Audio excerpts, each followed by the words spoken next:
कराची से इस्लामाबाद जाने वाली ग्रीन लाइन एक्सप्रेस का इंजन पटड़ी से उतर गया। ट्रेन का इंजन घोटकी के करीब ट्रैक से उतरा है। कोई जानी नुकसान ताहाल नहीं हुआ।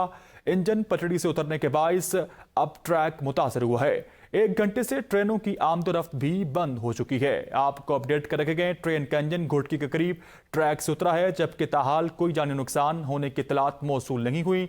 मजीद भी जान लेते हैं। हमारे साथ मौजूद है नुमाइंदा दिलीप कुमार। जी, आगाह कीजिएगा तफसीलात से। आपको अपडेट कर रखे गए हैं। लाइन मुनक़ता हो चुकी है। हम कोशिश कर रखे गए आपको अपडेट कर चलें। कराची में ट्रेन का इंजन घोटकी के करीब ट्रैक से उतरा है, जबकि जानी नुकसान ताहाल नहीं हुआ।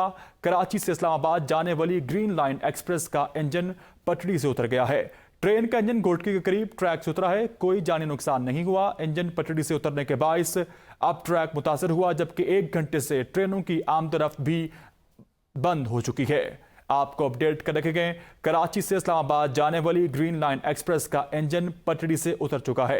इस हवाले से मजीद तफसीलात जानते हैं अपने नुमाइंदे दिलीप कुमार से। जी दिलीप, आगाह कीजिएगा, क्या सूरत हाल है, क्या नौयत है मामले की?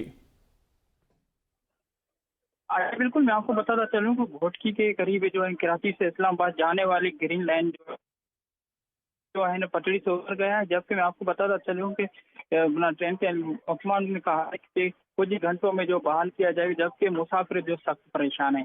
जी सही। जी दिलीप, बहुत शुक्रिया तफसीलात से आगाह करने के लिए।